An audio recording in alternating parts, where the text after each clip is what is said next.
te voy presentando. Bueno, buenos días a todos y todas. Hoy tenemos una disertante local del INIGEM, la doctora Eloísa Arana, que es bioquímica y doctora en bioquímica y biología molecular de la Facultad de Ciencias Exactas de la Universidad Nacional de La Plata. Ella es investigadora adjunta del CONICET, jefa de trabajos prácticos de la materia inmunología humana de la Facultad de Ciencias Médicas de la UBA. El seminario va a versar sobre el dilema de definir infecciones versus colonización en mucosas, los aspectos inmunológicos y microbiológicos de las patologías de amígdalas. Así que muchísimas gracias, Eloísa, por participar de los seminarios de este año, así que adelante. Bueno, gracias Ariel, ¿me escuchan? Sí, un poquitito bajo. Bueno, igual yo porque trato de bajar porque viste que grito un poco. Bien, listo, listo. Estoy tratando de, cuando empiece a gritar me avisan, que se me va la voz. Bueno, muchas gracias y vamos a contarles el último trabajo del laboratorio, donde estudiamos aspectos microbiológicos y novedades inmunológicas de amígdalas, que son nuestro sistema de estudio para modelar, digamos, el estudio de mucosa oronasofaringea, que es un aspecto bastante desatendido de la inmunología, el estudio de la mucosa en particular, de la boca, de la nariz. No lo digo yo, fíjense este artículo que salió el año pasado en Frontiers of Immunology, donde desde Estados Unidos se instaba a estudiar en virtud del contexto un poco más sobre esta mucosa. Así que yo, además de contarles el trabajo, voy a usar un poco de excusa en la introducción para repasar un poco lo que se sabe. Esa era mi idea, mínimamente, porque si no me voy mucho, como siempre hablo mucho.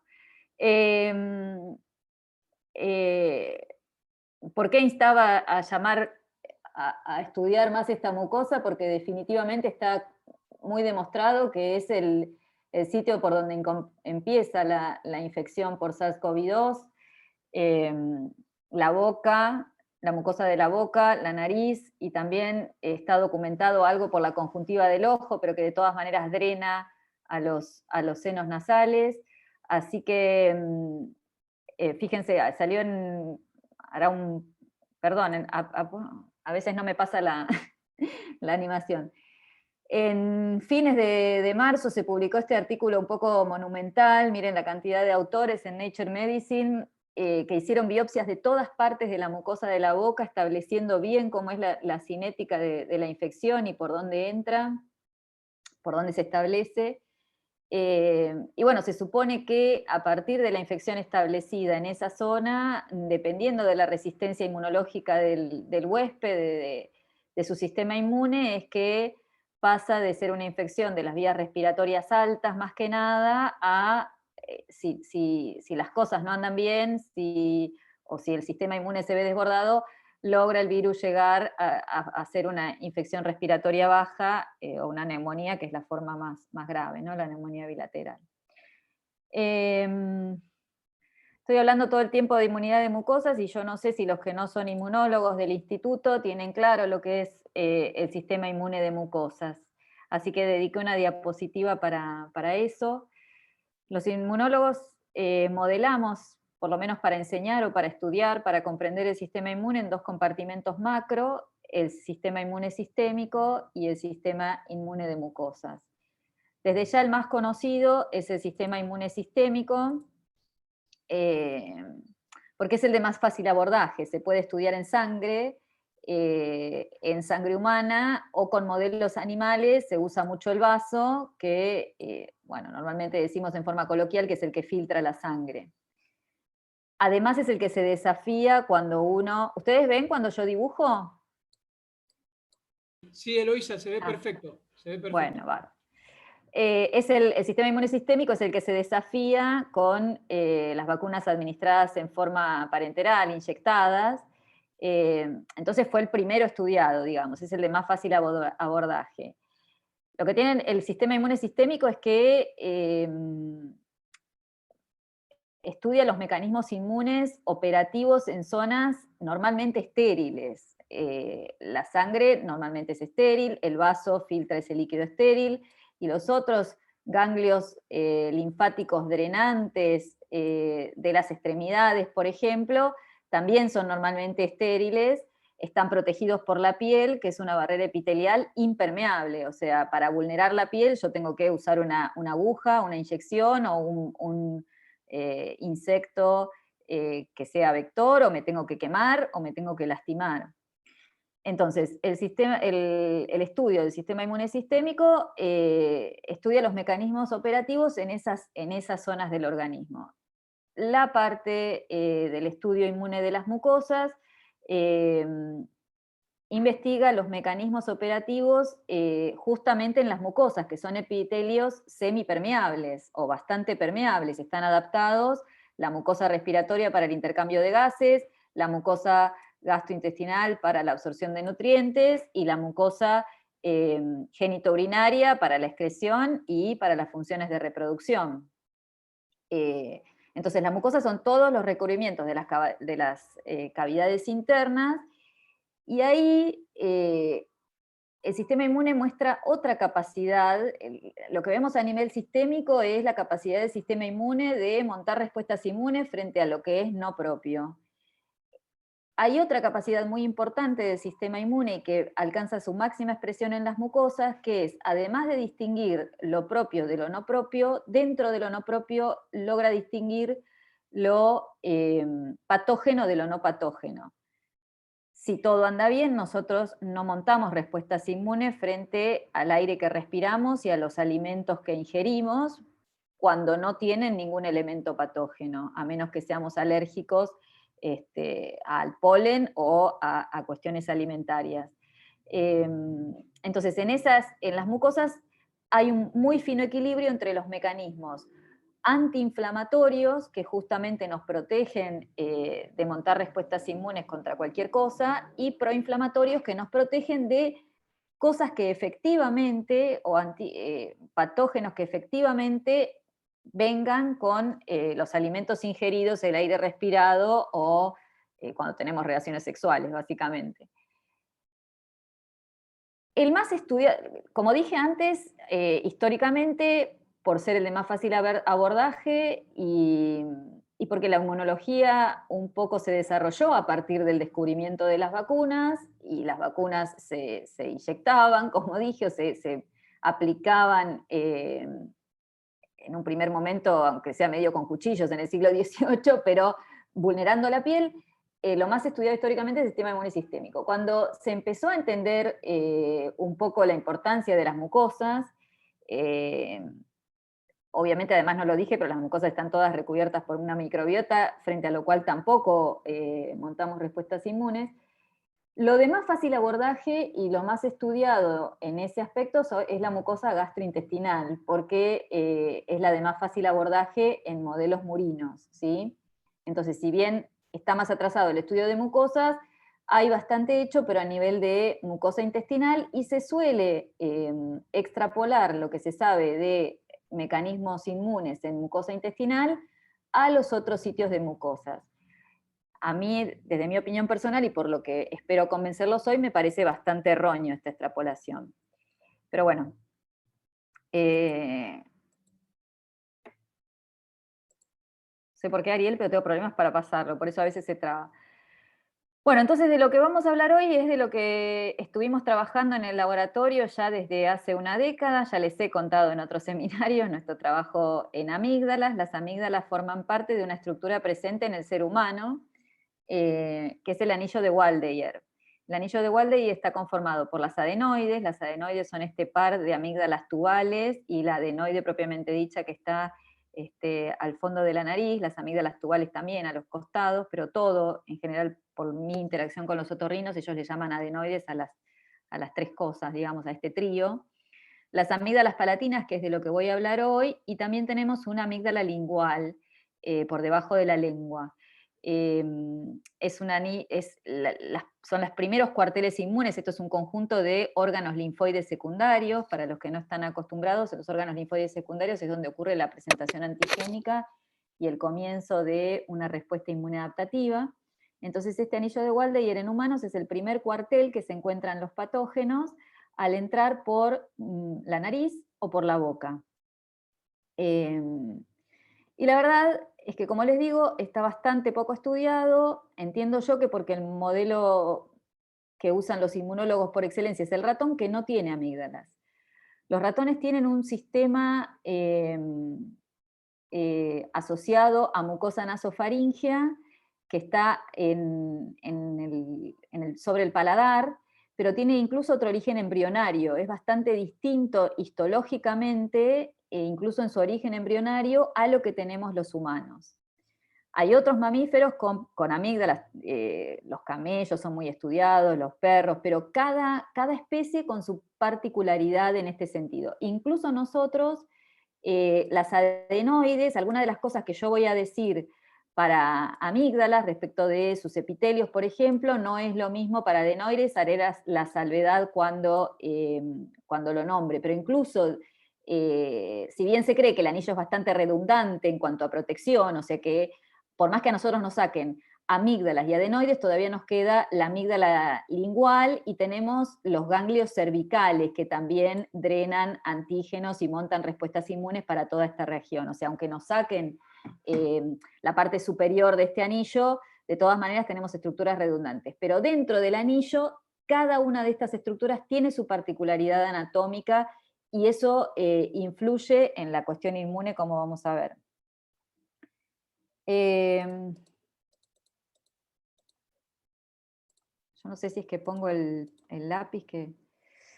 Bueno, entonces, ¿cuál fue nuestro procedimiento metodológico en este último trabajo que les presento hoy? Fue llevado en su mayor parte por Lindibet Sarmiento, que todos la conocen, Sarmiento Barón. No puse fotito porque no sabía si ella me autorizaba. También hubo muchos experimentos en que ayudó y apoyó Javier de Rosas, si ustedes se acuerdan, que hizo la tesina de grado con nosotros, pero bueno, por ser una tesina de grado estuvo menos tiempo, pero él también colaboró mucho en la mayor parte, y bueno, iré nombrando a la gente que participaba en las otras cuestiones. Llegaban las amígdalas al laboratorio que nos proveían por la colaboración con el servicio de otorrino, y lo primero que hacíamos era cortar un pedacito para hacer cortes histológicos, que ese favor de hacer los cortes nos los hicieron los de patología, pero después con los cortes Lindy hacía las tinciones para inmunofluorescencia y hematoxilina de eosina. Otro pedacito sí llevaba al servicio de bacteriología. En el servicio de bacteriología lo que hacían era, lo que nos interesaba, lo vamos a ver después, pero nos interesaba ver las bacterias viables que se podían recuperar del fondo de las criptas. Ahora les voy a hablar un poco de la anatomía de las amígdalas, pero acá ven que tienen como invaginaciones, y nos interesaba entonces ver las bacterias que podían recuperarse del fondo de estas invaginaciones. Entonces, lo que hacían los de bacteriología era quemarla, superflamear la superficie, que ellos lo llaman cauterizar, y después cultivar el interior de las criptas en forma aeróbica y en forma anaeróbica, y analizábamos las colonias por Malditoff, o sea, identificábamos las colonias por Malditoff a partir de los aislamientos. Y lo otro que hacíamos en el laboratorio era aislar las células mononucleares de amígdalas, de acá de la porción mononuclear, que son obviamente en la mayor parte, en más de un 90% linfocitos, los cultivábamos con distintos estimulantes, y después analizábamos su respuesta funcional. En el caso de este trabajo, más que nada lo hicimos por citometría de superficie identificábamos las poblaciones, y por citometría intracelular veíamos la respuesta de citoquinas.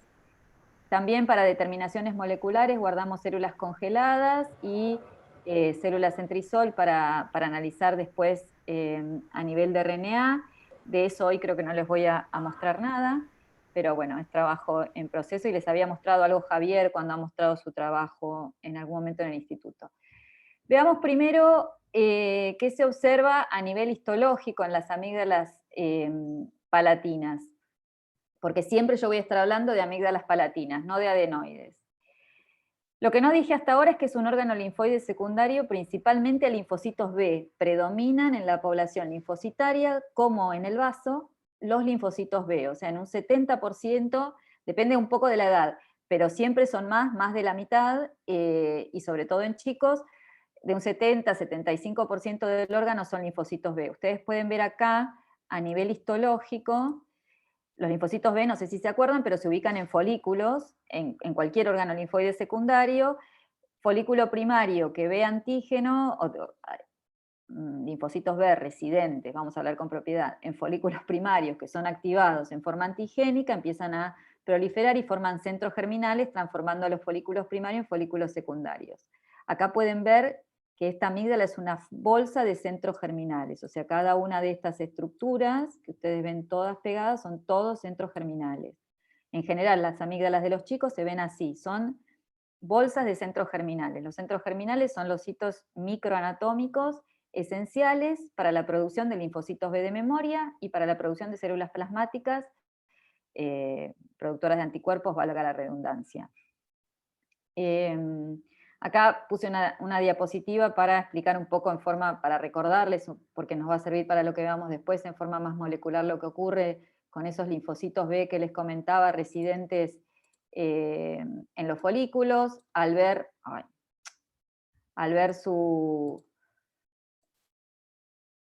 si tienen un BCR específico para determinado antígeno, ese BCR va a unir el antígeno, va a endocitarse, eso va a disparar una cascada de señalización intracelular, que lo que hace es que se procese en las vesículas endosomales de los linfocitos B ese antígeno en péptidos, que van a ser cargados en moléculas presentadoras para MHC2. Eso será presentado a los T follicular helper correspondientes, y la señal 1 que le dio el antígeno y la señal 2 que le da el T follicular helper correspondiente al linfocito B específico lo hace empezar a proliferar de manera impresionante para lo que son normalmente los mecanismos de proliferación en un organismo, y se forman esos centros germinales. No voy a dar el detalle desde ya de lo que ocurre dentro de los centros germinales, pero sí, como les dije, son esenciales para la producción de células plasmáticas y de linfocitos B de memoria. Habiendo explicado un poco el compartimento linfoide de las amígdalas, puse algunas diapositivas para recordarles el compartimento epitelial, que es muy importante porque en realidad son órganos, como les dije, al ser parte del sistema linfoide de mucosas, son órganos linfoepiteliales. El epitelio tiene una función fundamental en la parte linfoide y viceversa. La parte linfoide avanza sobre el epitelio. Acá aproveché un cuadro que publicó Aikiko Iwasaki, muy completo, pero claro, ella trabaja en modelos murinos. En modelos murinos, las mucosas se clasifican en dos tipos: mucosas de tipo 1 y mucosas de tipo 2. En el sistema gastrointestinal, que como les dije es el más estudiado, el epitelio gastrointestinal es un epitelio simple. Si ustedes se acuerdan, el esquema de las mucosas o de un intestino es un epitelio simple de una sola hilera de células, y los epitelios de tipo 2 son estratificados pseudoescamosos. O sea, hay muchas hileras, ahora viene un esquema en la siguiente diapositiva, pero lo que me interesaba aclarar es que este epitelio de tipo 2 es el que está normalmente en la mucosa oral y en la mucosa vaginal. Y el epitelio simple, por ejemplo, es el que está, como dije, en la mucosa gastrointestinal y sí en las vías respiratorias bajas, donde ocurre el intercambio gaseoso. Obviamente estos epitelios simples están adaptados para un fácil intercambio, sea de nutrientes o de gases, y estos epitelios estratificados son los que están adaptados para una mayor exigencia mecánica, en la boca para tragar, para masticar, bueno, en la vagina para el coito, ¿no? Y en el recto también, por ejemplo, está este epitelio estratificado. Entonces, cada mucosa está adaptada para su función, y eso tiene un correlato en la parte inmune. Por ejemplo, las mucosas de tipo 1 presentan este receptor que es el receptor de unión de inmunoglobulinas poliméricas, que es el que sirve para traslocar isotipos poliméricos del interior hacia el lumen de las cavidades, sea el intestino, sean en el árbol respiratorio. En el intestino está presente, en los epitelios simples está presente este receptor, y en los epitelios estratificados este receptor no está presente. Entonces, si bien nosotros siempre decimos que IgA es un isotipo muy presente en todos los epitelios mucosos, la verdad que no, esa es una generalización a partir de los epitelios mucosos de tipo 1, que como dije son los más estudiados. En los epitelios mucosos de tipo 2, IgG es el isotipo predominante porque no está este receptor. Bueno, acá está el esquema también de otra review de Iwasaki de los dos tipos de epitelio, ¿sí? Como les dije, este que es estratificado está adaptado para una resistencia mecánica, y este que es simple está adaptado para un fácil intercambio. ¿Qué vemos en amígdalas? Porque como les dije, eso es en ratones.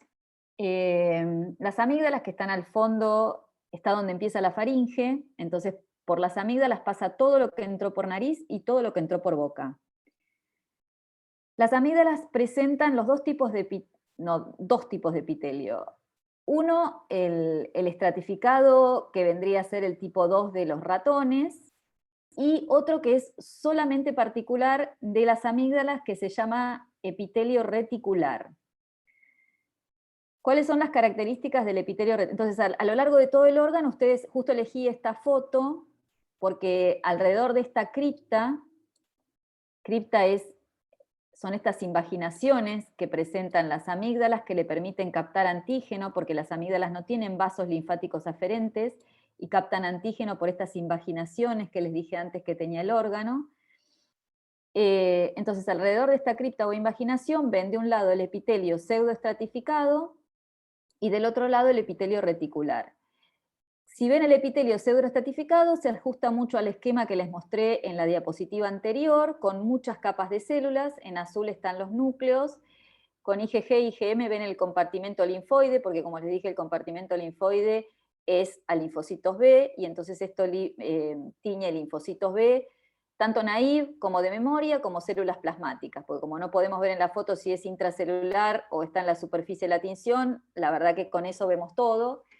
Y CD1D, ahora les voy a explicar, fuimos las primeras en reportarlo, pero es expresado por el epitelio en las amígdalas. Así que CD1D marca el epitelio, tanto reticular como pseudoestratificado. Entonces el epitelio pseudoestratificado, las características que tiene es que está mucho menos infiltrado por el compartimento inmune, tiene una membrana basal, que es una capa de tejido conectivo que separa el epitelio de las partes de los compartimentos inmunes, de los folículos, y está menos infiltrado que lo que es el epitelio reticular, que está enfrente en la cripta. Si ven el epitelio reticular, acá en la otra foto está en particular seleccionado una parte muy clara del epitelio reticular. No es un epitelio simple, pero como mucho hay 3 capas, 3 o 4 capas, acá hay un poquito más en esta foto, de células epiteliales, pero sí están completamente infiltradas, como está acá englobado en con estas líneas punteadas, englobados los linfocitos B infiltrantes o células plasmáticas, linfocitos B de memoria, linfocitos B naive, que infiltran totalmente el epitelio reticular. A tal punto que protruyen, si ustedes ven acá, hay acúmulos que se han descamado, digamos, del epitelio hacia el lumen, y el lumen también está sembrado de células plasmáticas en las amígdalas. Bueno, y acá hay un folículo, ¿no? Que es lo que viene, el compartimento linfoide en sí, acá hay un centro germinal. Esta es la zona del manto de los centros germinales.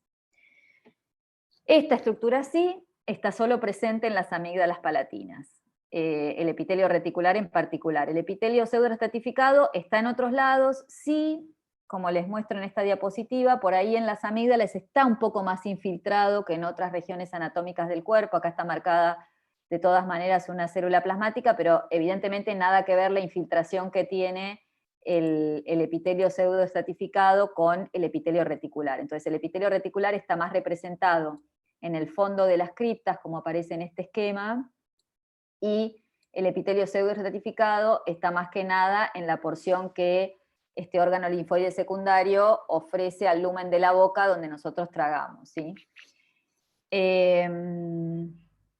Lo otro que les quería, bueno, acá hay una tinción de hematoxilina de eosina que muestra lo que acá yo les mostraba con las inmunofluorescencias del INDI, y les había dicho que fuimos los primeros en demostrar que en este epitelio se expresaba CD1D. No voy a entrar, o puede quedar después para la discusión, si a alguno le interesa qué implicancias tendría tan alta expresión de CD1D. Nosotros fuimos a probar, estábamos buscando algo que nos marcara epitelio, porque, bueno, después van a ver por qué nos interesaba ver a nivel histológico todo el órgano.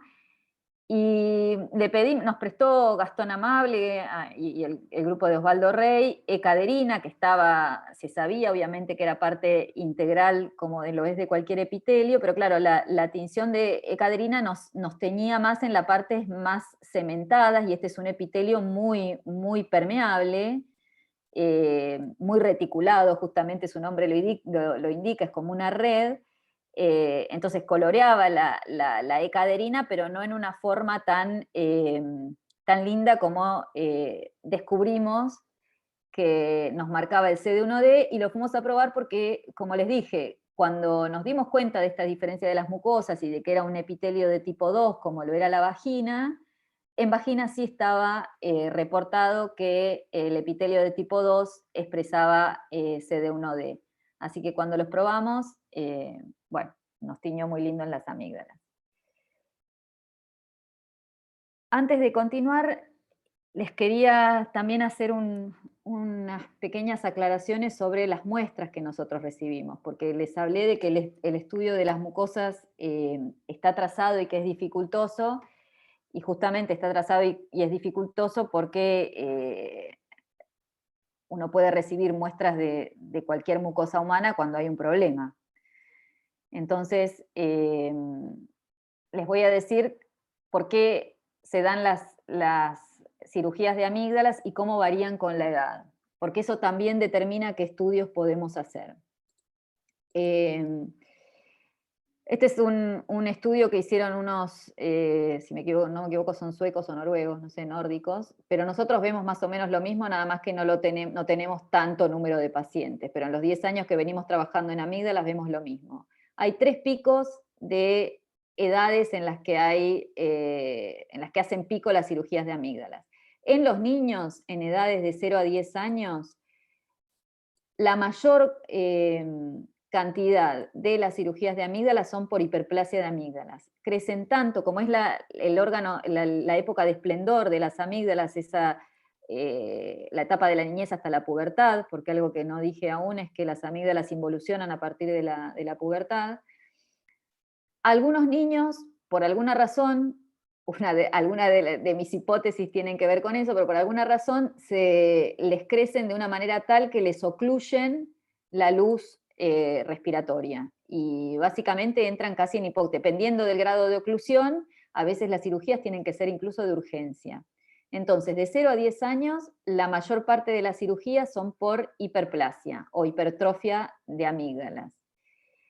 Hay otro pico que se da en la adolescencia, y ahí en general es por abscesos, o sea, por infecciones, así como los abscesos de apéndices, unas infecciones terribles, agudas, y también hay que sacar de urgencia las amígdalas.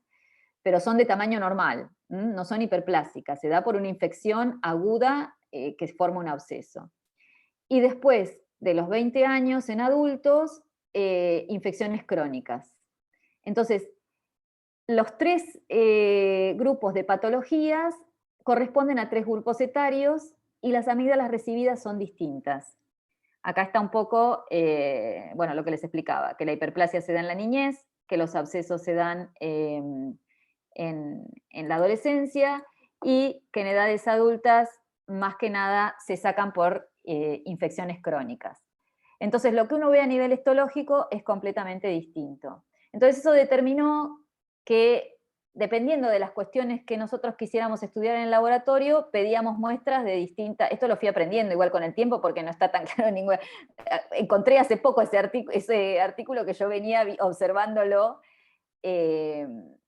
solamente de la práctica, pero definitivamente nosotros cuando quisimos estudiar memoria, yo sí pedí muestras de adultos, porque eso sí era claro, que los centros germinales involucionan un montón en adultos y más que nada les quedan células de memoria. Y después cuando nosotros, que les hemos contado este trabajo que hicimos, comparando hiperplasia y amigdalitis recurrente, nos costó muchísimo, es un trabajo que tiene muy pocas muestras porque nos costaba muchísimo hacer las edades compatibles para comparar ambos tipos de muestras.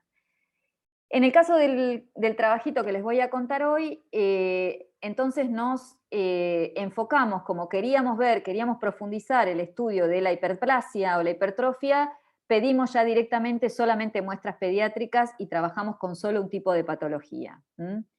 Este estudio abarca muestras de 2 a los 15 años, está en consonancia con lo que ven esos noruegos, tenemos el pico de cirugías entre los 5 y 6 años. Esto también nos dio lugar a que entre los 5 y 6 años vieron que es el cambio de la dentición, para los que son del grupo de Susana Seni, también nos interesaba en algún momento hablar, porque el cambio de dentición implica un cambio de flora importante en la boca de los chicos, y es justo cuando se nos da el pico de las cirugías. Pero bueno, venía el caso que para este trabajo, que queríamos estudiar los centros germinales, pedimos solamente muestras pediátricas, que es cuando los centros germinales están en todo su esplendor. Como les dije, se sabía, estaba publicado en el 2015, claramente que en las amígdalas, donde hay grandes porciones de epitelio de tipo 2 y por lo tanto no hay expresión de este receptor polimérico del que les comenté, el isotipo predominante es del tipo IgG, pero nosotros logramos ver a nivel de inmunofluorescencia cómo se veía esto en los folículos. Como vieron en las inmunofluorescencias que les mostré antes, donde habíamos marcado en rojo IgM e IgG, la IgM y la IgG se ven en todo el órgano, tanto dentro de los folículos como acá, infiltrando el epitelio y en las criptas como les mostré antes. Cuando yo tiño con IgM e IgG en rojo, se ve rojo por todo, a lo largo de todo el corte. Cuando tiño en rojo IgA, solamente tiene una disposición extrafolicular, por lo menos en las amígdalas de estos chicos. No sé en adultos, porque nosotros hicimos las inmunofluorescencias en las amígdalas de chicos. Pero sí, después encontramos, citamos en el artículo, por inmunistoquímica, esto también estaba demostrado, que las células plasmáticas o los linfocitos B de memoria IgA tienen una localización extrafolicular. Lo siguiente que nos interesaba, como esto fue un poco continuación de nuestro trabajo anterior, donde habíamos demostrado que en la hiperplasia era a expensas de los centros germinales, ¿sí? De las células que están en los centros germinales, lo cual es esperable porque siempre las hiperplasias se dan a expensas de células proliferantes, y obviamente en las amígdalas las células más proliferantes son las de los centros germinales. Pero bueno, acá lo profundizamos a nivel histológico de hematoxilina de eosina y con otro tipo de tinción de lo que habíamos demostrado en el otro artículo. Pero bueno, esto era, ya lo habíamos visto, y lo que decidimos hacer después de eso fue testear en estas amígdalas de los chicos la expresión de otras citoquinas, y empezamos por TNF-alfa, porque TNF-alfa es fundamental para la organización de los folículos B. En los ratones knockout para TNF-alfa no están totalmente desorganizados los folículos. Entonces queríamos ver qué pasaba con esa citoquina en las amígdalas de nuestros chiquitos. Bueno, como les comenté, lo que hacemos en el laboratorio es aislar las células mononucleares de amígdalas, teñimos para linfocitos T y para linfocitos B con CD20 y CD3, y buscamos la expresión de TNF-alfa por estimulación con CPG, que no sé si todos saben, pero es un ligando de un Toll-like receptor que expresan los linfocitos B, no los T, así que esta estimulación estaba más que nada dirigida a ver la expresión de TNF-alfa por medio de los linfocitos B, que como les dije son la población linfocitaria predominante. Y como ven, la verdad que impresionó la cantidad de TNF-alfa que observamos, tanto por la población T, que es la que pueden ver como CD20 negativa.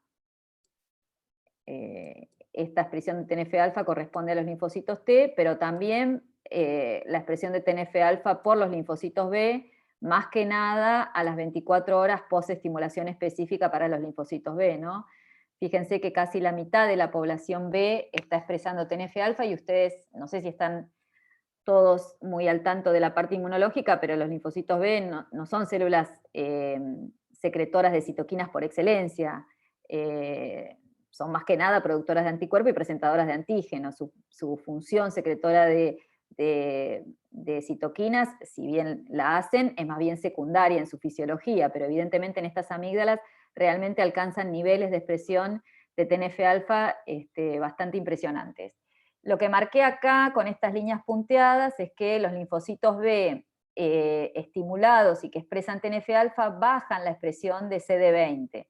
Esto también estaba reportado, todos los linfocitos B al estimularse, sobre todo por con CD40 ligando, bajan la expresión o downregulan la expresión de CD20. Y acá concuerda bastante la máxima expresión de TNF-alfa con la máxima downmodulación de CD20.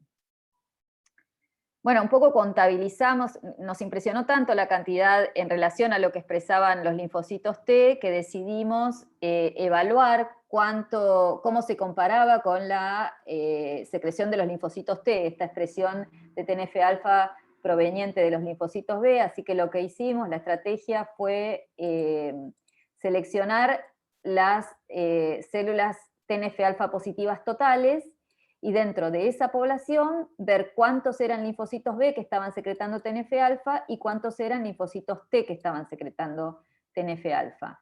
Así que respetamos el código de color y pueden ver que, si bien no se alcanza una significancia estadística, o sea que las dos poblaciones están más o menos al mismo nivel, son comparables la expresión de los B con los T, que para nosotros ya era bastante impresionante, porque como les dije, los TCD4, que son los predominantes en las amígdalas, su función primordial fisiológica es secretar citoquinas.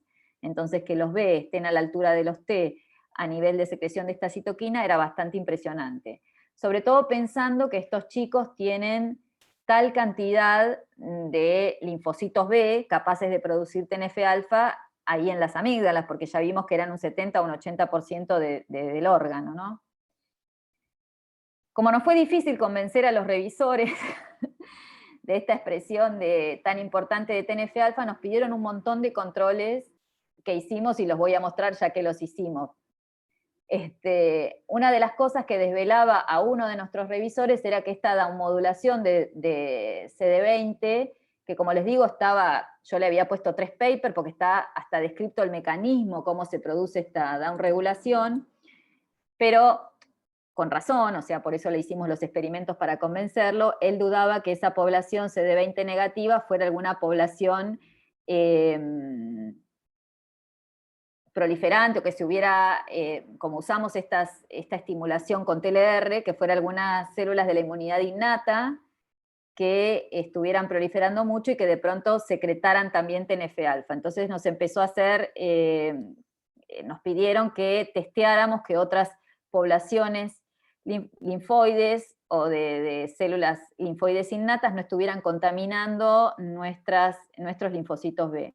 Así que como ven, hicimos las mismas estimulaciones.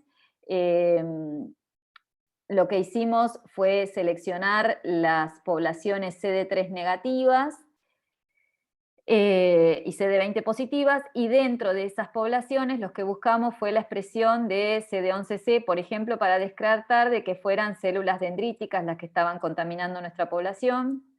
Y como ven, si bien con la estimulación crecen, o sea que la estimulación está impactando en la población dendrítica, de todas maneras es muy minoritaria la población, es menos del 1% la contaminación por dendríticas, y de estas realmente ni siquiera pudimos determinar cuántas hacen, eran tan poquitos los puntitos que realmente no parecían estar secretando TNF-alfa.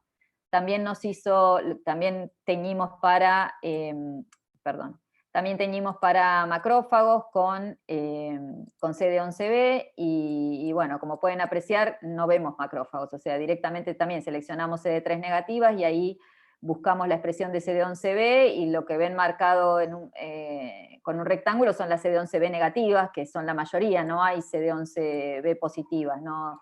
En nuestra fracción de células mononucleares de amígdalas no detectamos ningún macrófago, y lo siguiente que hicimos, bueno, antes de eso, antes de mostrarla, muestro esta, también buscamos para células innate lymphoid cells, que saben que están muy de moda en la mucosa.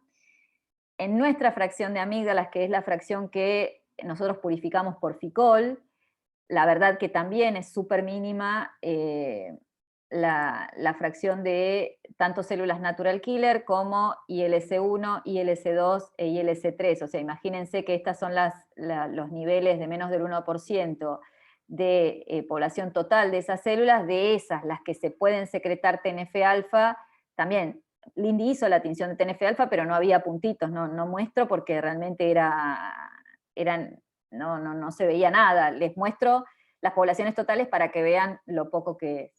Y lo otro que nos hizo hacer el referí, que también nosotros, como ya veníamos trabajando con esto, y yo ya había trabajado con poblaciones sorteadas, pero de todas maneras le hicimos el experimento, es qué pasaba cuando no estaban los linfocitos T presentes en la muestra de células mononucleares aisladas de amígdalas, o sea, que sorteáramos y que cultiváramos solo las B, sin la presencia de las T.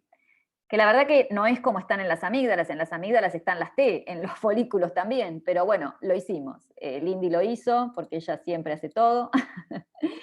Y como ven, el sorting salió bien, nos quedamos con muy pocos linfocitos T contaminantes, y se ve exactamente el mismo nivel de expresión de TNF-alfa positivas cuando incluso con la estimulación específica de CpG y CD40 ligando, estimulamos in vitro los B sorteados. Así que definitivamente estos B de amígdalas hipertrofiadas son capaces de secretar grandes cantidades de TNF-alfa, o sea, tienen un cierto perfil inflamatorio. Esa era nuestra conclusión, digamos. Lo siguiente, porque son amígdalas que evidentemente muestran un fenotipo inflamatorio, ¿no? Bien hiperplásicas y con esa expresión de citoquinas. Así que lo siguiente que queríamos ver eran otras citoquinas inflamatorias como IL-17, que probablemente no se acuerden, pero nosotros les hemos contado, en el otro paper habíamos descrito que las B de amígdalas eran capaces de secretar IL-17 y la queríamos comparar. Como nos llamó tanto la atención de lo que veíamos con el TNF-alfa, queríamos comparar también con la expresión de los CD4 que expresan TH17. La verdad que expresan IL-17, perdón. La verdad que en este caso hicimos la misma estrategia, seleccionamos todas las IL-17 positivas, que de todas maneras en general son menos que las TNF-alfa positivas a nivel de la población linfoide total, y en este caso no, evidentemente los CD4 se llevan la mayor producción de IL-17, así que lo que hicimos después fue analizar si esos TH17, que son CD4 positivos, CD3 positivos y IL-17 positivos, coexpresaban TNF-alfa, porque es una característica de muchas patologías inflamatorias, esta signature, como se dice en inglés, de TH17, que coexpresan TNF-alfa además de IL-17, esos CD4.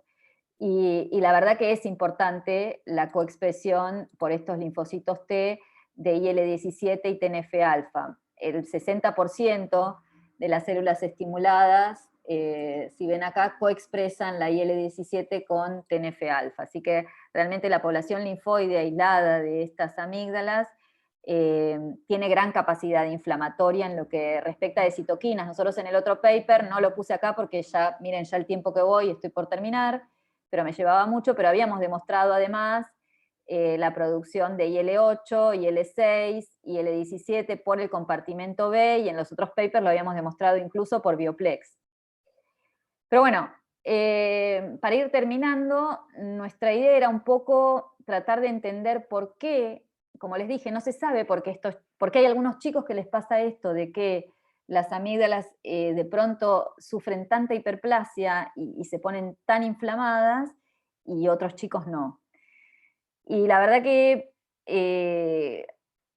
uno siempre que piensa en una respuesta inmune, piensa que hay algo que está despertando esa respuesta inmune, y de un tiempo a esta parte, desde que el INDI empezó, yo estaba interesada, bueno, todos saben, porque además quise participar del proyecto de microbiota, estaba interesada en ver cómo eran las poblaciones residentes, porque evidentemente una probable causa de esta inflamación puede ser una disbiosis o, bueno, alguna cuestión de que los microorganismos residentes o alguno no residente esté causando el problema, y que sea en realidad una respuesta inmune normal a una población bacteriana presente en las amígdalas. Así que, como les dije, de cada amígdala que recibíamos, en colaboración con los del servicio de bacteriología, aislamos los microorganismos viables, ¿sí? No hicimos el estudio, vamos atrasados con la microbiota por todo lo que se atrasó el proyecto, así que no lo hicimos por Next Generation Sequence, sino que lo hicimos por método clásico, aislando las viables. De todas maneras, para mí era muy válido porque, como la idea nuestra era tratar de detectar microorganismos muy resistentes, y que evidentemente estuvieran como avanzando sobre otros, me parecía interesante esto de ver los que lograban superar el proceso de cauterización que le hacían en bacteriología, que era esto de flamear el órgano, y que estuvieran en cantidad suficiente para superar eso y dar cultivos viables. Como ven, por chico sacamos en un promedio de 3, estas son en las diferentes edades, pero de 3 coaislamientos, ¿sí?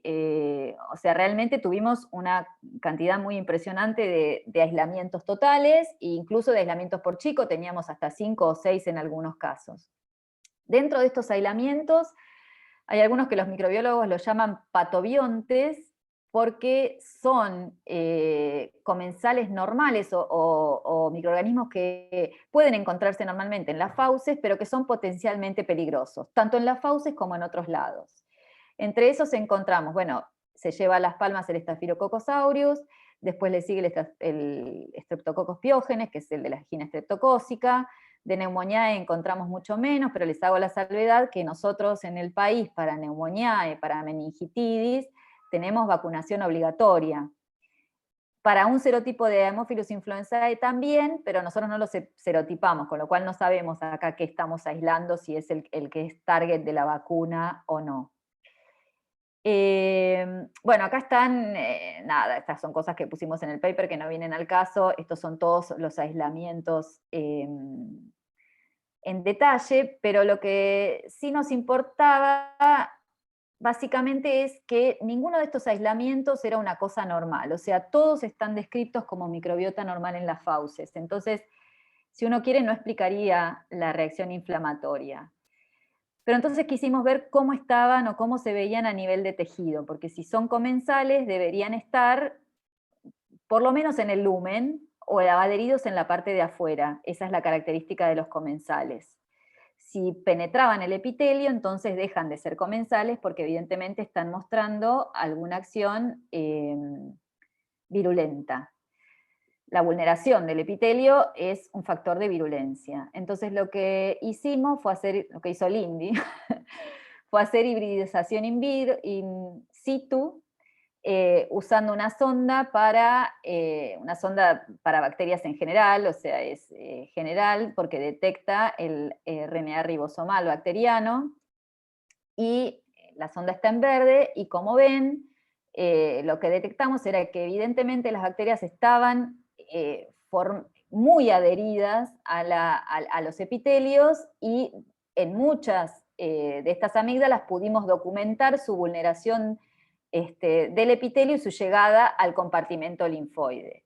Estos son con nuestro microscopio, las que mostré primero, son con el microscopio de fluorescencia que está en el laboratorio de Osvaldo, y fuimos al confocal, que se ve, como ven, con mejor nitidez los núcleos, y detectamos en el compartimento linfoide la penetración de muchas de estas supuestas comensales, de ahí el título de mi charla, ¿no? Para mí, en este caso, no sabemos, el work in progress es identificar cuáles de estas especies están vulnerando los epitelios, pero creo que en este caso ya no son comensales, sino que se han convertido en microorganismos infectantes en estos chicos. Bueno, acá está un poco el resumen. Esto que fuimos los primeros en documentar la expresión de CD1D en los epitelios, que los isotipos predominantes en amígdalas son IgG e IgM, que las IgM están localizadas en todo el órgano linfoide secundario, pero las IgA en la zona extrafolicular, la expresión de las citoquinas inflamatorias. Nuestra especulación es que esta hiperplasia B complica el cuadro inflamatorio.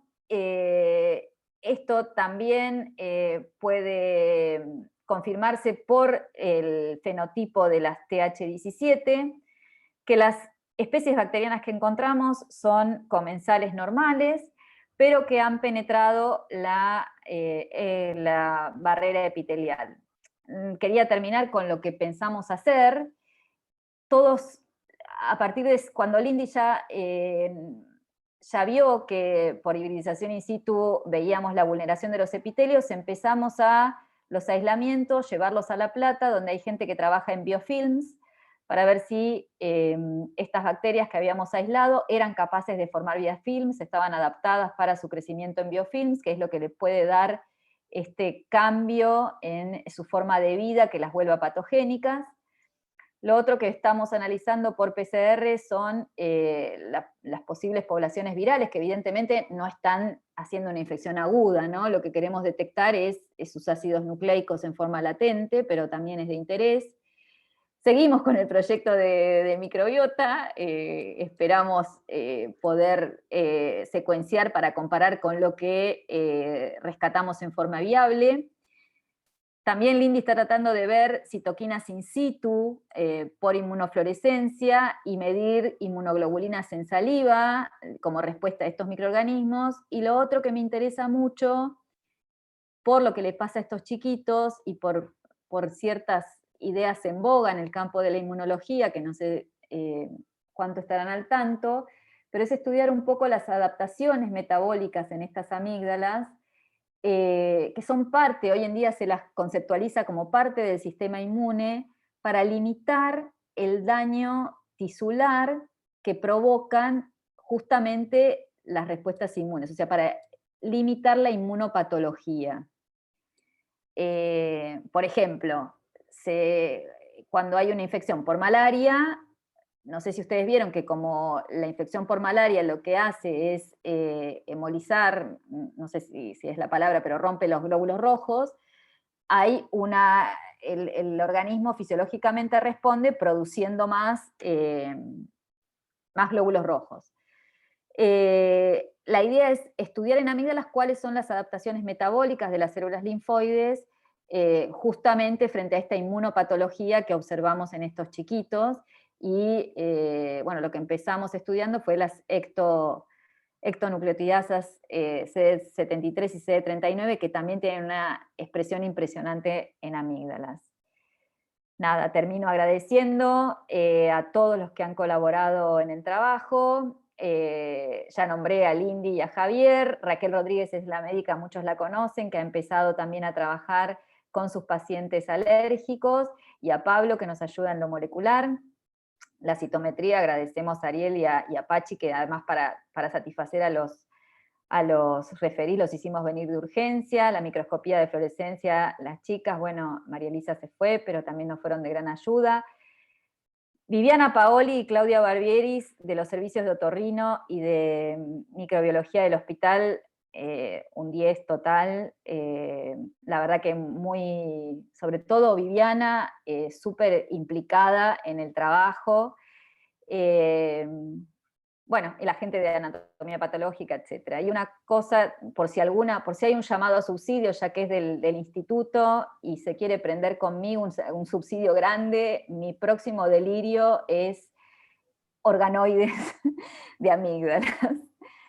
Porque lo que nos falta siempre, todo lo que les expliqué, es en esta población de chicos con hiperplasia. Siempre el problema que tenemos al publicar es que no tenemos amígdalas normales para comparar. Bueno, dejo de compartir y ustedes me dirán si están despiertos, si entendieron, si grité. Bueno, muchísimas gracias, Eloísa, muy clara tu presentación. Vamos a ir, no se escuchó bien, no hubo homogeneidad en el volumen. Vamos a ir a las preguntas. Guillermo, por favor.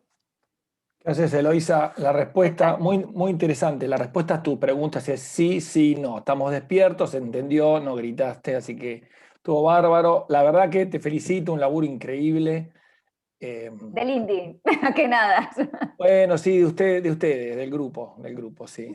Las felicito a las dos. Yo sé, hemos charlado el año pasado por los referatos y estas cosas. Hay cosas muy interesantes. Yo tengo algunas preguntas. No hay, voy a hacer dos preguntas. No hay manera de trabajar, o sea, la salida a todo esto es hacer organoides. No hay manera de zafar de esto porque evidentemente lo que vos decís va contra la ética sacarle a un niño una amígdala si no está hipertrofiada, por un lado. Por otro lado, si podés contarnos o si sabés o si te preguntaste la relación entre las células CD1 positivas, que estimo serán NKT, no sé qué pensás que son, y lo que le está pasando con esta disfunción o esta disbiosis que cursan estos pibes.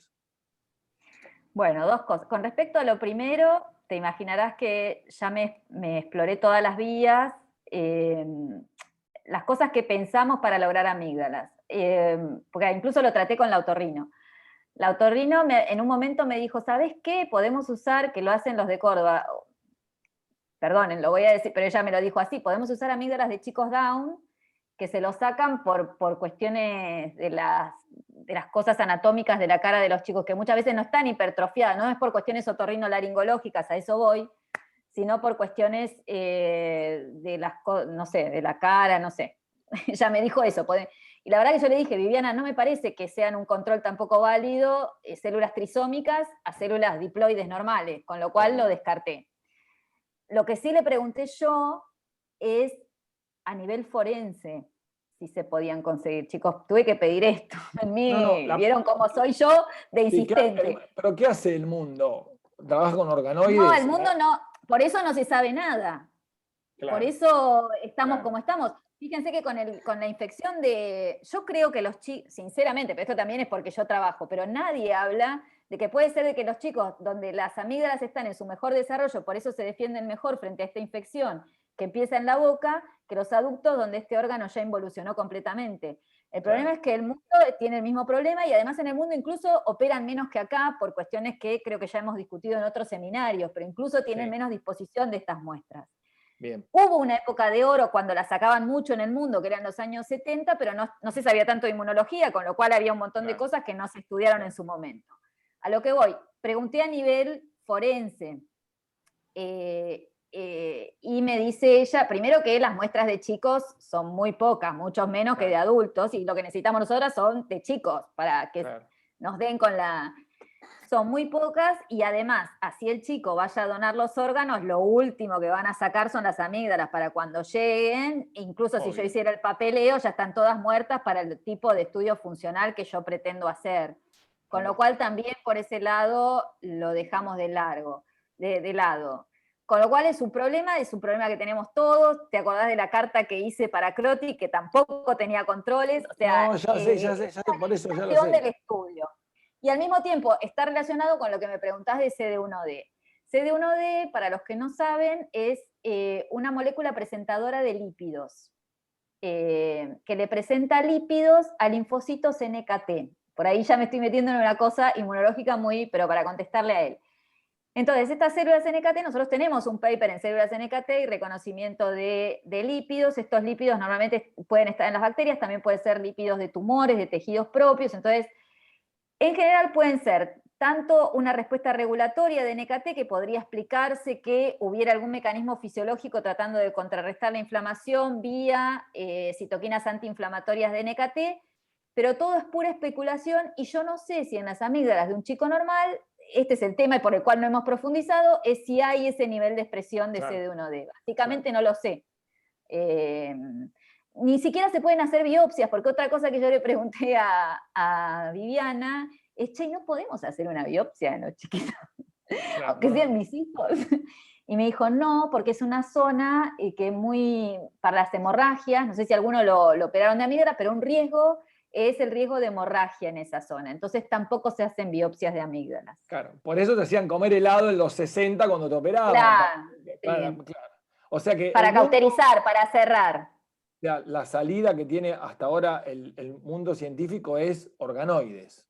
Y ya viste, los que tienen plata, mostré ese artículo porque lo que empezaron a hacer, esto salió igual en el 2020, o Sí, sea, sí, sí. la vuelta que encontrar y la que quiero encontrar, me encantaría hacer los biofilms, con mis aislamientos, hacer los biofilms sobre los organoides. Claro, Pero es claro, carísimo. Todo lo que averigüé es carísimo.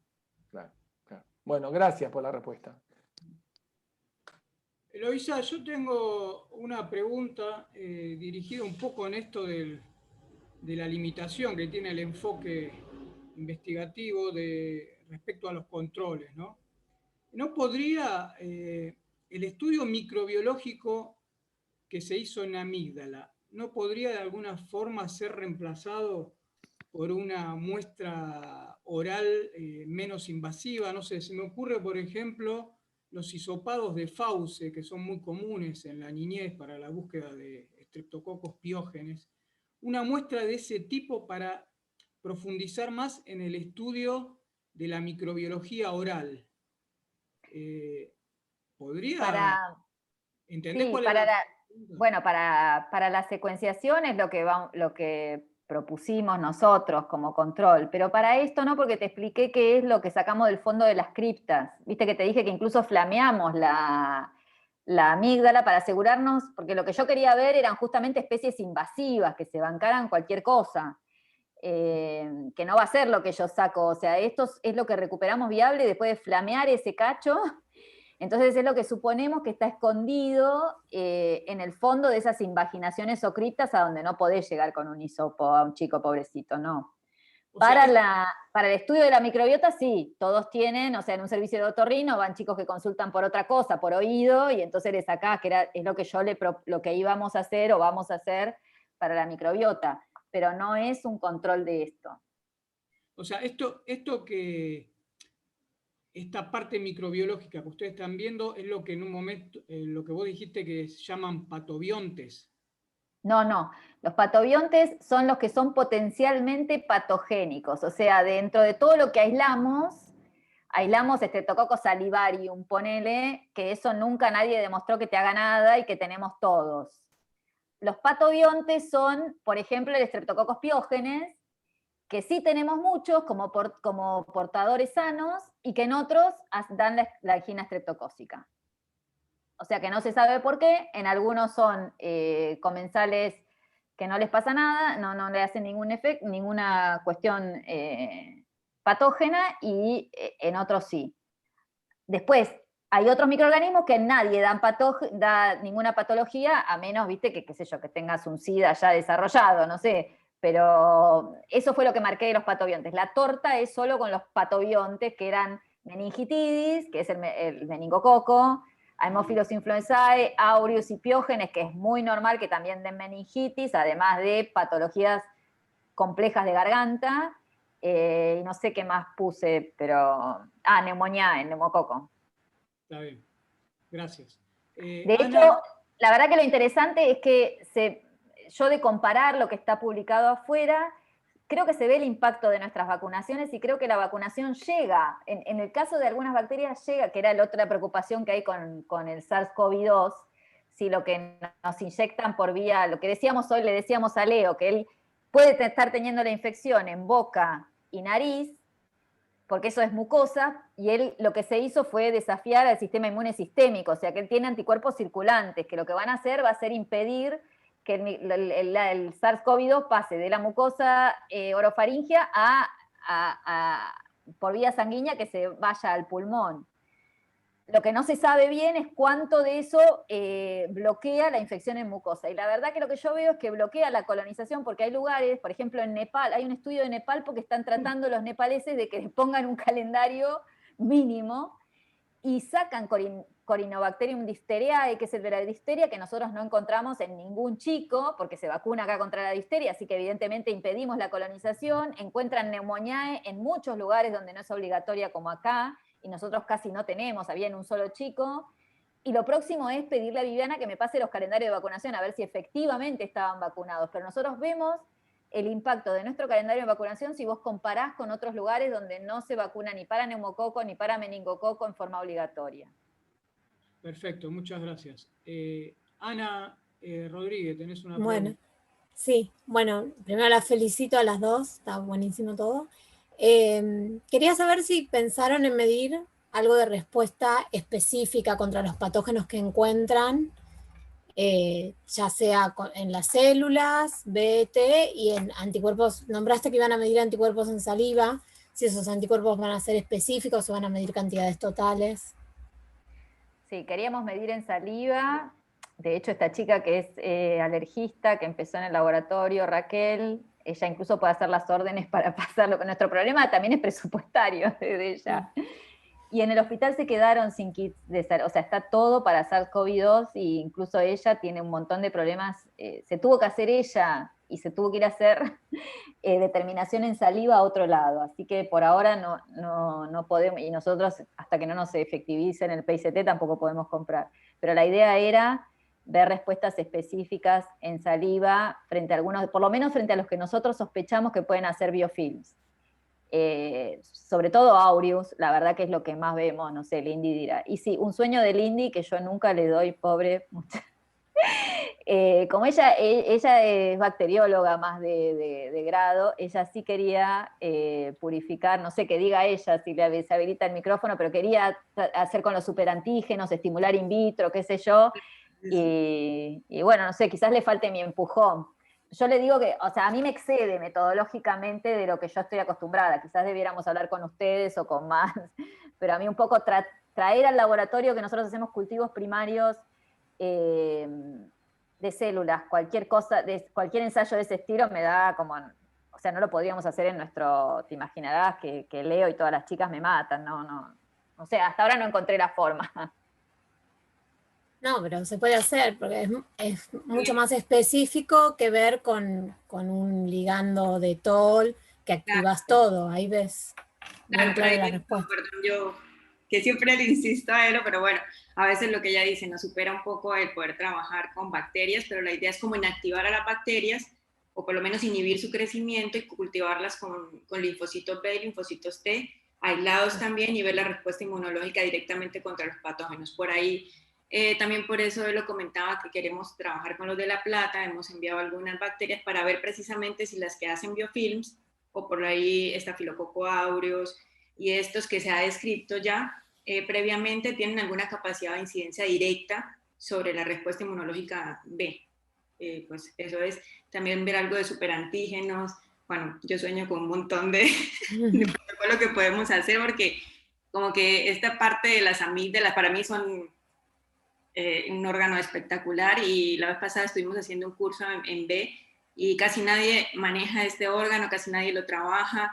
Se limitan y dicen, bueno, no tenemos cómo comparar las mucosas, pero en realidad la capacidad que tienen estos órganos para ver la respuesta B es grandiosa. Entonces, por ahí, bueno, yo un poco enamorada de mis amígdalas. Está bueno. Hay otras avenidas que nos interesan, como esto de, que yo le decía a ella, esto de que es impresionante como cuando el chico cambia los dientes, tiene como mucho impacto. Nosotros hacemos una disquisición en la discusión porque en realidad la microbiota de la boca la microbiota de la saliva es muy similar, es prácticamente igual a la de las amígdalas. Y yo le pregunté a Viviana, ¿vos le ves a los chicos que operás mal los dientes? porque también está muy documentado los biofilms sobre los dientes que dan caries.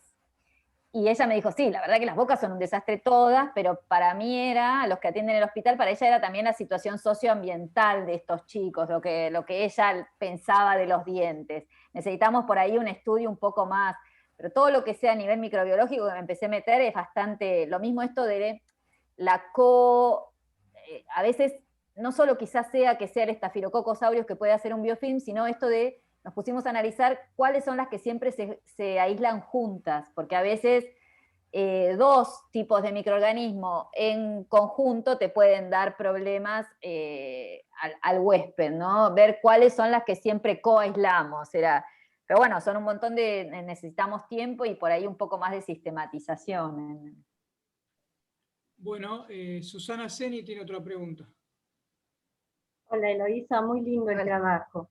Gracias. Bueno, yo por mi influencia de odontología, como dijiste vos, bueno, me surgieron algunas preguntas. Primero, la elección de los microorganismos, ¿fue tuya o, por ejemplo, consultaste con alguien? Porque, por ejemplo, la flora en los chicos cambia la flora dependiendo, primero depende de si nacen por cesárea o adquieren la flora del canal de parto, ¿no? Después, en un momento que empiezan a consumir alimentos, la flora depende de los alimentos. Tenés la otra parte inmunológica que viste vos muy bien, pero la nutrición impacta muchísimo en la flora. Y por ejemplo, si la madre tiene una boca terrible porque tiene una enorme cantidad de caries, es muy probable que esos chiquitos, una vez que el diente erupcione, también ya directamente sean cariosos. Y eso se debe a dos estreptococos, y que dependen del consumo, lamentablemente, de azúcar.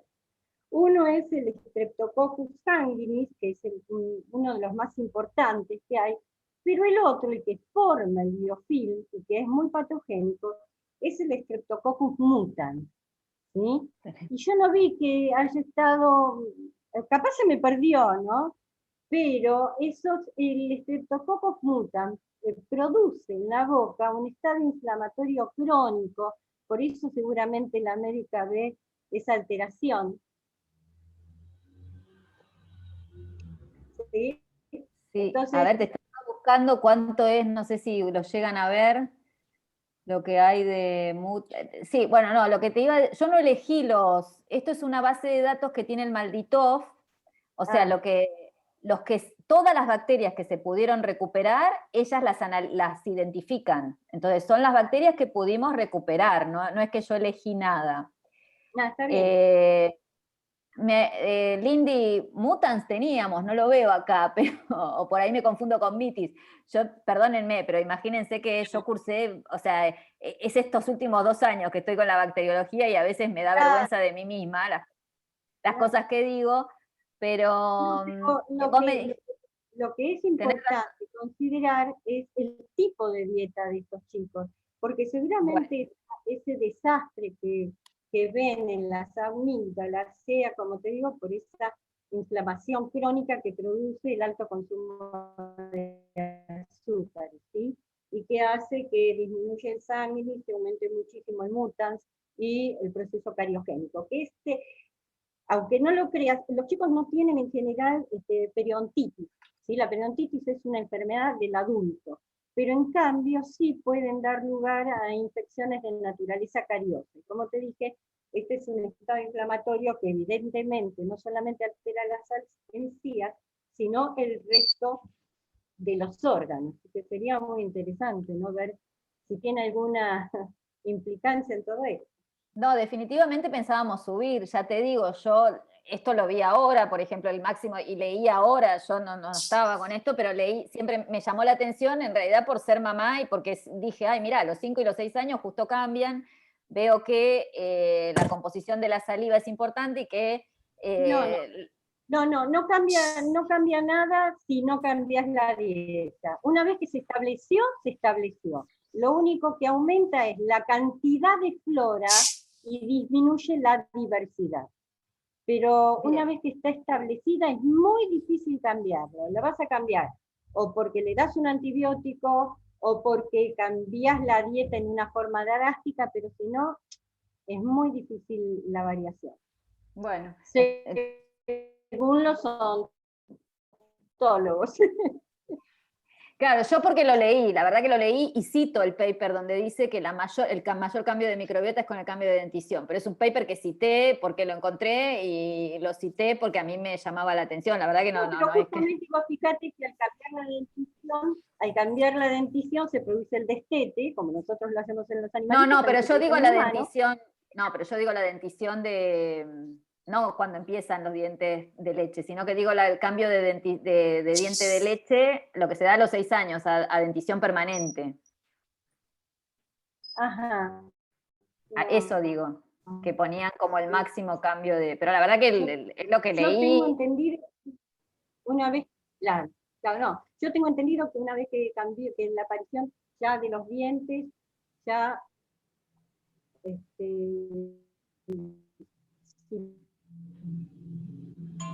tiene que cambiar, va a cambiar. Te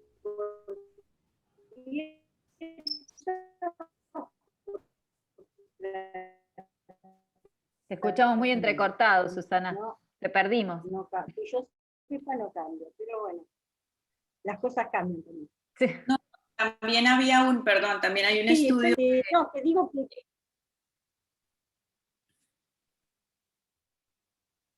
No escuché. Escucha muy bajito, Susana. ¿Te parece? Una preguntita. Sí, ¿Me escuchan mejor ahí? ¿Cómo? No.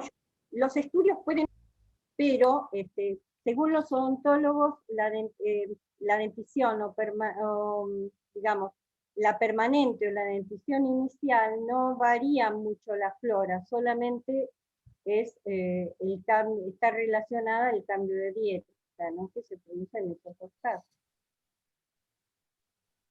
Bueno. Pero bueno. Sí. Sí, la cosa es, en todo caso, sea como sea, es comparar un poco lo que les pasa a nivel diente con lo que les pasa a nivel amígdalas. Pero sí, quizás ahí sí podría, sí vamos a ir a hablar con ustedes para ver cómo podíamos hacer en todo caso la encuesta de cada chico que va a consultar, por ejemplo, otorrino, para comparar los que hay que operar de amígdalas con los que no hay que operarlos y el seguimiento, porque lo que no tienen las otorrinos es un seguimiento dental. Ella me dice, yo veo unas caries terribles, pero nada más, o sea, y no tiene, eso nos falta, son cosas que se nos van ocurriendo. También, porque cuando empezamos a ver lo de los biofilm, lo más documentado está en los dientes. Claro, sí, y ya te digo, el biofilm, característico justamente por el tipo de polisacáridos que secreta el Streptococcus mutans, es mucho más importante en ese tipo de microorganismos que en el resto de los microorganismos, ¿no? Porque justamente dan polisacáridos mutagénicos, donde son polisacáridos de tipo glucosa, de tipo fructano, ¿no? Que los utilizan como material de reserva y material intra y extracelular. Y bueno, eso está, digamos, es justamente en ese tipo de microorganismos. En el resto no hay tanta película. Pero evidentemente me atrevería a decir que el proceso carioso seguramente que está influenciando en la parte inmunológica. Y da una disbiosis en toda la mucosa oral, para mí también, por eso. Sí, pero esos dos microorganismos son muy, muy importantes. Eloísa, vas a tener que incorporar un odontólogo al grupo. Sí. hay una última... Quería aclarar algo a la doctora Seni. Nuestras muestras son de hipertrofia, entonces sí he visto estudios en los que mutis es muy aislado frecuentemente en amígdalas con amigdalitis a repetición. Las de nosotros son hipertrofiadas y a pesar de que no está este patógeno que puede causar biofilms, está Rhotia mucilaginosa, que es una especie muy patogénica y que sí está asociada con biofilm, por ejemplo. Entonces, Y con respecto a lo de la dieta, hay estudios que han demostrado que la dieta influye mucho a nivel de las mucosas en intestino, se han encontrado especies patogénicas y obviamente nosotros creemos que también esto puede estar ocurriendo principalmente en la boca o en las amígdalas. Claro. Solo que bueno, estamos como dilucidando todo este proceso y por ahí estaría buenísimo poder colaborar también con ustedes. Claro. Así que Mirá gracias. cómo será similar, que ahora se están estudiando los odontólogos, el consumo de prebióticos, ¿sí? Como para que estimular la flora benéfica de oral. Ya se estudió muchísimo en la parte intestinal, pero ahora están viendo ciertos probióticos y prebióticos para hacer que mejore justamente todos estos procesos, ¿no? Bueno, vamos a la última pregunta que la tiene Fernanda. Sí, Adelante, hola. Fernanda. Hola, ¿qué tal Lelo y Hola, ¿qué Lili? tal? Un gusto verlas, excelente trabajo. Una pregunta re cortita. En estas células B con característica inflamatoria por la secreción de TNF-alfa, ¿lo midieron a nivel basal, o sea, antes de ponerlo en cultivo con todos los, el CPG y L2, eso? Esa es una. Y la otra es si pudieron medir una antiinflamatoria en estas células que secretan TNF-alfa como IL-10, por ejemplo. Mira, dos cosas. Hay por ahí algo que yo pasé muy rápido de largo de la cuestión metodológica. No, nosotros no vemos nada si no están estimuladas, ninguna expresión de citoquinas, pero además no solo no se ve, esto es una cuestión metodológica de la observación por fax, no solo no se ve sin la estimulación específica para linfocitos B, sino que incluso si vos estimulás específicamente como nosotros los linfocitos B y no hacemos unas últimas 5 horas con PMA y ionomicina, no vemos nada. Entonces solo lo vemos cuando es PMA, ionomicina y estimuladas específicamente, si no, no lo vemos. Por eso queremos hacer in situ, y por eso Lindy hinchaba con esto de, o lo que decía Ana, de ponerlo en cultivo con los patógenos, pero por eso lo de querer ver in situ.